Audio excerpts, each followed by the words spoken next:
Our News is brought to you by Alive. Believe in best. Tonight on Our News, say so long to the travel health visa fee. The PM sworn in as Minister of Finance. This as the new opposition leader promises to hold government accountable. And hundreds of illegal migrants apprehended.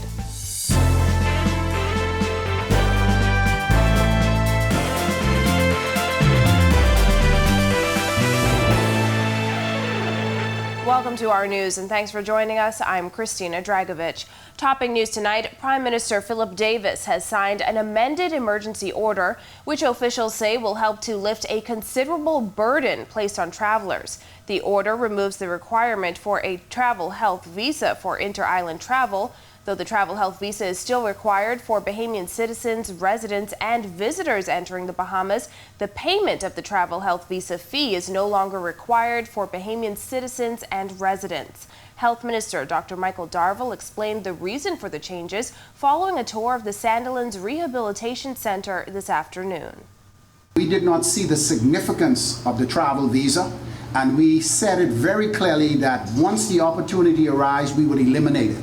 So we did an assessment with the travel visa inter-island, and we found it to be a very cumbersome thing to do, and we found a lot of individuals in the family islands, particularly those suffering from non-communicable diseases, chronic, and need to travel back and forth to the capital. They were finding difficulty to do so, and what we decided to do is eliminate the travel visa inter-island, which means that those individuals who are on our family island who need to come to New Providence, the only thing you need to do is you need to have an approved, government-approved antigen test. According to the amended order, vaccinated individuals traveling from New Providence and Grand Bahama will only be required to produce a negative result of a rapid antigen test, while unvaccinated travelers are required to produce a negative RT-PCR test. Inter-island travelers from any other island will only require a negative rapid antigen test, while the requirement for secondary testing for inter-island travelers is now removed. As for international travel, Darville explained why a travel health visa remains a requirement. When we go international, the travel visa is remain in place at this particular time because there are some other issues that we need to deal with. And so we've decided to do away with inter-island travel visa while we work on the necessary protocols before we move into eliminating the travel visa internationally. Meanwhile, Prime Minister Philip Davis was sworn in this morning as the Minister of Finance during a brief ceremony at the Governor General's office. Davis telling reporters that one of his top priorities is to get a handle on the country's burgeoning debt. The request of the minister has been made known to the Ministry of Finance. We are looking at how best we could meet those demands, and we are hoping that borrowing will be the last resort. We're hoping to be able to enhance our collection of revenue to enable us to avoid borrowing, and what is available we'll use and deploy wisely. Government debt is projected to reach $10.4 billion by the end of the fiscal year. While in opposition, Davis called for debt restructuring, diversification, and an end to stupid spending. Speaking to the media today, he vowed to keep the promises made by the Progressive Liberal Party, but with the country still reeling from the economic and health crisis brought on by the COVID-19 pandemic, some observers have questioned how the new administration will pay for it all. Davis says a plan is in the works. My first order of business is to stabilize our finances and to bring some release and identify how we can get a debt management strategy implemented as quickly as possible. Former Prime Minister Dr. Hubert Minnis took the oath of office to become the leader of Her Majesty's official opposition this morning. But how effective can 7 opposition members be? Well, Dr. Minnis says a little axe can cut down a big tree. Bethany McDermott reports. 1 week after suffering a crushing defeat at the polls, Dr. Hubert Minnis was sworn in as leader of Her Majesty's official opposition. He pledged to be a strong force and to keep the Davis administration's feet to the fire. We would be very, very aggressive and make them extremely accountable. And the things that they've done in the past, we are very familiar with their behavior, we're very familiar with their action, and we will be looking out for them. And if they try to deviate from what we consider normal, we will deal with that appropriately. The Free National Movement managed to hold on to 7 seats in the last election. In recent days, there has been much speculation over Dr. Minnis's fate in the FNM, with many suggesting the former PM should step down as party leader. Why do you think you're the best person to lead the party at this time, considering you were leader when the party lost by such a large majority in the last election? My parliamentary colleagues selected me. FNM Chairman Carl Culmer announced the party's plan to hold a convention this November. At that time, the leadership post will be up for grabs, but it's unclear if Dr. Minnis will enter the race. At his swearing-in, all elected members were present except for 2. Central Grand Bahama MP Iram Lewis, who in the Tribune newspaper hinted at a bid for leadership, and St. Barnabas MP Shannon Don Cartwright. Still, Dr. Minnis touted his team's ability to be a formidable opposition. I have a very powerful and effective group, and I think we have knowledge of parliamentary procedure. We also have knowledge of where we wanted to take the Bahamian people, our policies and the direction for the Bahamas, and we will try to encourage, if not force, the opposition to follow those policies, because we think they are great for the Bahamas. Now, Dr. Minnis also touched on a number of initiatives implemented under his tenure as Prime Minister, which he says he is hoping the current government keeps in place, like free preschool education. We had a plan in terms of preschooling, which we've introduced, free. I would like that to be maintained, because we know that preschooling is very important for quality of life and outcome. We would like them to keep and implement the universal lunch program. I know what it's like to go to school without lunch, without breakfast. That affects you. Reporting for Our News, I'm Berthany McDermott. Well, Prime Minister Davis says borrowing to fix the public healthcare system's woes will be the last resort. He was asked to respond to Health and Wellness Minister Dr. Michael Darville, who said emergency funding is needed to address several issues, particularly those brought on by the pandemic. The request of the minister has been made known to the Ministry of Finance. We are looking at how best we could meet those demands, and we are hoping that borrowing will be the last resort. We're hoping to be able to enhance our collection of revenue to enable us to avoid borrowing, and what is available we'll use and deploy wisely. Prime Minister Davis has arrived in New York just a day ahead of his address to the United Nations General Assembly. Kyle Joaquin has the story. Small island developing countries such as ours are the victims of larger developed states who contributed much to the ozone depletion. Climate change to top the list of issues being addressed by Prime Minister Davis when he speaks to world leaders tomorrow afternoon at the United Nations General Assembly. It's been a topic Caribbean leaders have addressed repeatedly at international conferences, but one Davis says needs to be dealt with, particularly with the Bahamas still rebounding from the effects of the deadly Hurricane Dorian 2 years ago. And therefore, more attention ought to be paid to assisting us and providing the funding that's necessary to assist us in building resiliency insofar as our infrastructure. Also on Davis's list of priorities in his address, COVID-19 and the need for larger countries to be liberal with assisting small island developing states in getting vaccines. I want to remind the world that when one country being safe is not sufficient. We are only safe when all countries are. And in that regard, we wish to have reasonable access to vaccines, which is one of the fundamental tools for this fight against COVID. It will be Davis's first address to the UN as Prime Minister. He expressed hope that the trip will be fruitful, along with a number of other meetings scheduled, including with the UN's Secretary General. It is through these relationships that we seek partners to help us address the numerous crises currently facing our country, to attract more targeted investment, and to expand opportunities for wealth and job creation for Bahamians. Now again, this is Davis's first international address since becoming Prime Minister last week, and he's expected to do that tomorrow afternoon in New York. For now, from LPIA 4 Hour News, I'm Kyle Joaquin.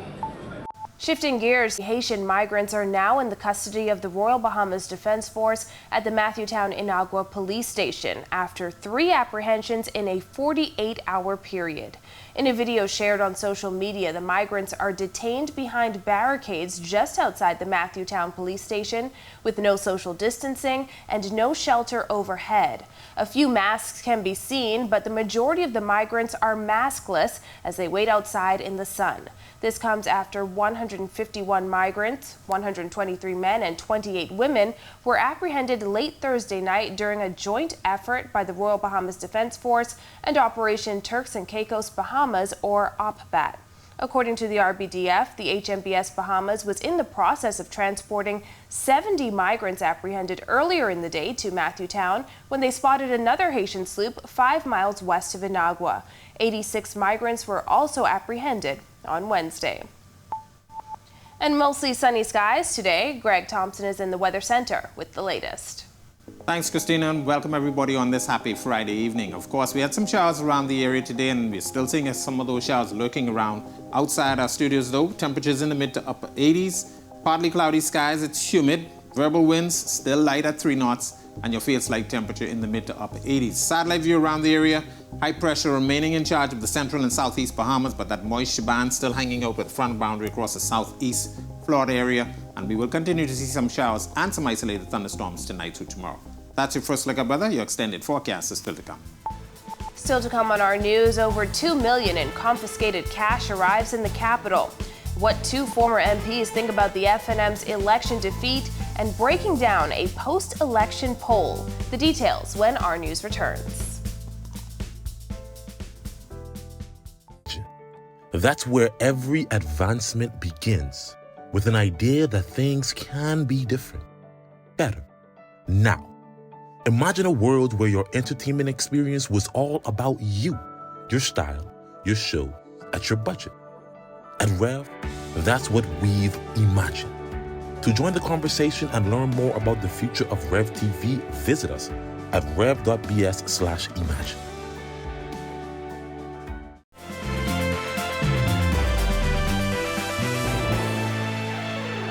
Officers on Inagua seizing more than $2.4 million in U.S. cash from 2 men who landed at Inagua International Airport.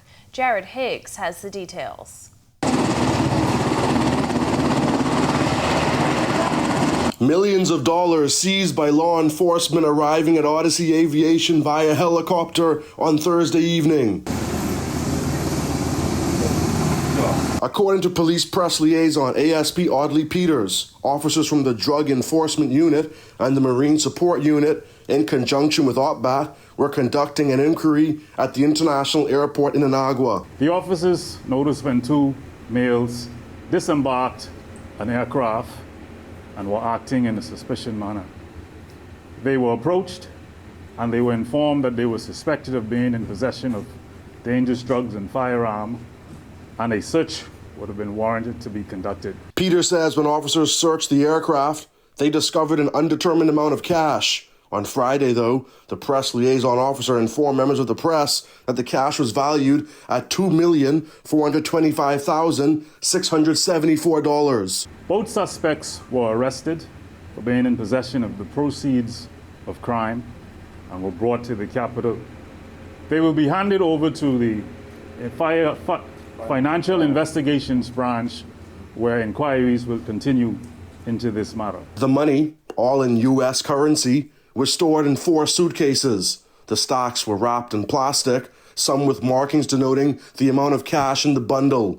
Peters wouldn't say whether the men were under surveillance, but he did say police were acting on information. They are still trying to determine where the plane came from when it landed in Inagua. I'm not able to say whether he's licensed or not. In our circle, we know persons have skills and are not necessarily licensed with those skills, but they could be better than the persons who themselves are licensed. Peters says the suspects are in their late 30s and early 40s, and police expect to charge them sometime next week. Reporting for Our News, I'm Jared Higgs. Well, 2 former Free National Movement members of Parliament are weighing in on the party's crushing loss at the polls last week. During a guest appearance on RTV's On the Record last night, Loretta Butler Turner and Branville McCartney called it a clear rejection of F&M leader Dr. Hubert Minnis. Jasmine Brown reports. The former Free National Movement cabinet ministers gave their assessments of what went wrong for the F&M as they were guests on RTV's On the Record with Jerome Sawyer. They insisted it was clear Bahamians were not happy with how the country was being run under former Prime Minister Dr. Hubert Minnis. It was a devastating defeat. They had the largest margin of victory in 2007 of any political organization up to that point. So that was a crashing defeat. That was a referendum on your leadership. I think it boils down to leadership, the connectivity with the people. Butler Turner suggested Minnis should resign now and not wait until a new leader is elected at the F&M convention in November. The former cabinet minister, who says she is no longer a member of the F&M, famously became leader of the official opposition in December 2016 after 7 members of the F&M's parliamentary caucus advised the Governor-General in a letter that they had lost confidence in Minnis as their leader. She insists mistakes were made early on in the Minnis administration's term. There were a lot of very crazy mistakes that were made, and you were looking at a cabinet that was not entirely new, because you would have had Dr. Minnis, you would have had Desmond Bannister, Carl Bethel, Dion Folks. You would have had quite a few of them that had sat around the cabinet table before. The 2 former cabinet ministers also addressed their future in politics. In terms of frontline politics, never say never. I do not think that frontline politics is a priority for me any longer. Reporting for our news, I'm Jasmine Brown. Shifting gears, Bahamians are eager for the new administration to fulfill its campaign promises, according to a new poll conducted by IntelKey. Jillian Gray has the breakdown. Topping the list of immediate actions that voters want the Davis administration to take is adjusting the minimum wage, according to IntelKey's most recent poll. 29% of respondents said they need an increase from the current minimum wage of $210 per week. The top 3 things are increase in minimum wage that actually leads the way. The second is control of the pandemic and COVID-19, inclusive of hospital upgrades. And then the third would actually be a decrease in VAT. Following its crushing defeat at the polls, senior members of the Free National Movement decided that former Prime Minister Dr. Hubert Minnis would stay on as leader until the party's convention in 2 months. Many have speculated on who would replace him. It was a question put to the public as well. We are currently conducting an exit poll. Right now it has over 500 responses, so in a few days we'll be able to share the overall results. But one thing I can tell you is one of the key questions is in regards to F&M leadership.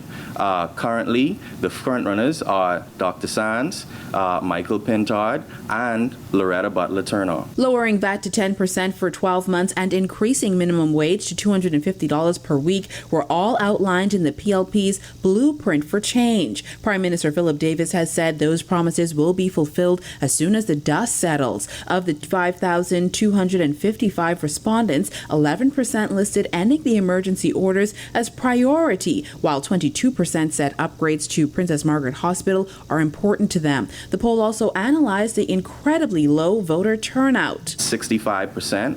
It is a harrowing stat because it's extremely low, especially considering our voting history historically. So when we look at the last election, we had an 88% voter turnout. So that dramatic fall off is extreme. Considering the percentage that the PLP got in their victory, we understand that only 34% of participating voters actually elected this government. Reporting for our news, I'm Jillian Gray. When our news returns, the Grand Bahama minister arrives home to fanfare, plus how you can get your Vax Pass and support a worthy cause. Stay tuned. The Great True True Bahamian Treasure Hunt is here, where you can win great vacation prize packages to hotels throughout the Bahamas. Watch Our TV on weeknights between 6 and 11 p.m. for your 10 True True Bahamian clues. Take note of your answers and clues. You never know, you might see the same clue twice. Follow Our TV Originals on Facebook to submit your correct answers before 11 a.m. every Saturday. Watch Our News Saturdays at 7:30 p.m. to see if you are the weekly winner. If you didn't win, watch for clues next week because the contest runs all summer long. Go to Our TV Originals Facebook page for more information and contest details. details.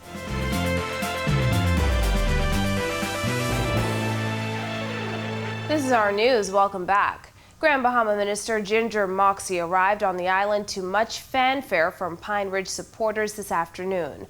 Moxie touted the Progressive Liberal Party's blueprint for change and stressed the new administration's focus on building with resiliency. She also touched on opportunities to empower ground Bahamians. I'm also excited about empowering Bahamians because, you know, that's what we're about. We're really about creating the opportunities that empowers our people to be able to thrive, because while there's so much joblessness, and of course we want to work on creating job opportunities, we also want to work on those entrepreneurial, possibilities, endeavors, opportunities, and to assist people in getting into business. The new Pine Ridge MP was greeted at the airport with hugs and cheers. She says she was moved by the show of support. I'm overwhelmed because the people that you see here have been with me from day one. They are people who really care about people, who care about community, and all we want to do is be able to, hit the ground running and get things done for the people. The Bahamas Girl Guides Association is inviting fully vaccinated individuals to purchase a vaccination card from them as the group tries to raise funds to complete a building project. Jared Higgs has that. The Bahamas Girl Guides Association printing thousands of vaccination cards in a fundraising effort for a worthy cause. We want to at least get, if we can, enough to finish the building. That would be at a cost of about $700,000 to $800,000. Wow. The effort got underway in late June at Loyola Hall. Since then, they've expanded to vaccination sites all over the island, printing and selling vaccination cards with the scannable code for $10 each. On the front and back of the card, there are barcodes that are scanned on the vax.gov.bs website, and then the person that needs to verify that you are fully vaccinated would just scan your card, the barcode, and all the details pop up. We interviewed the Girl Guides team printing cards at Melia Nassau Beach Resort. Janice Johnson is on the group's building committee. She says the latest wave of hospitalizations and deaths have encouraged many to come out and get vaccinated. After we had the increase in numbers in people that contracted COVID, and a lot of people, especially these past couple weeks, there have been a lot of deaths and a lot of people in hospitals, and it's very scary. So definitely, as the government has urged everybody to get vaccinated, we have seen growth in the demand for the cards. The card is the size of a credit card and fits in your wallet. It has 3 beautiful Bahamian-themed designs to choose from, which the Girl Guides rep says are a big hit with tourists. New Providence resident Samuel Brennan got his card after taking his second dose on Wednesday. It's for a good cause, and I was quite happy to do that. Anything to help our organization, like the Girls Guide, was good.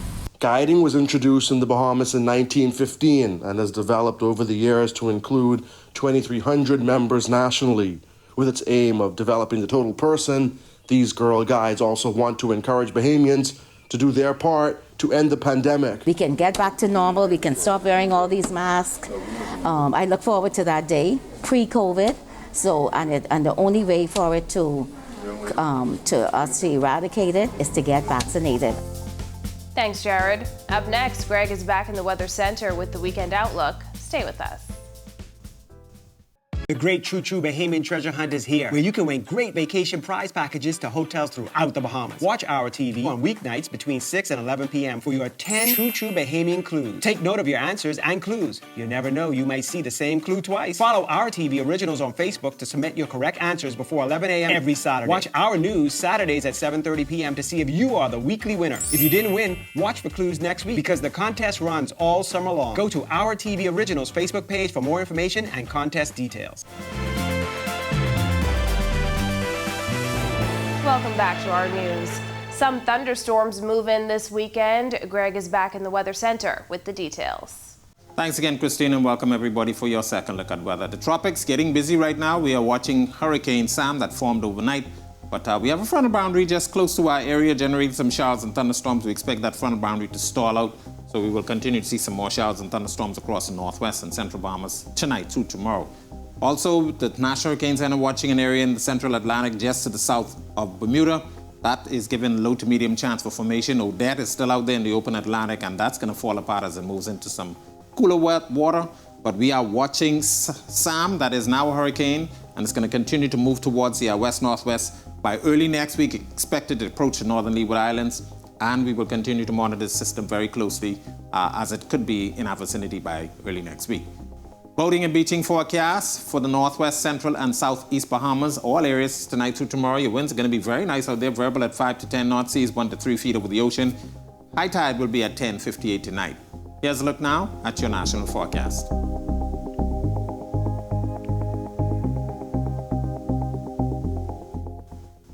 And now a look at your extended forecast through Wednesday.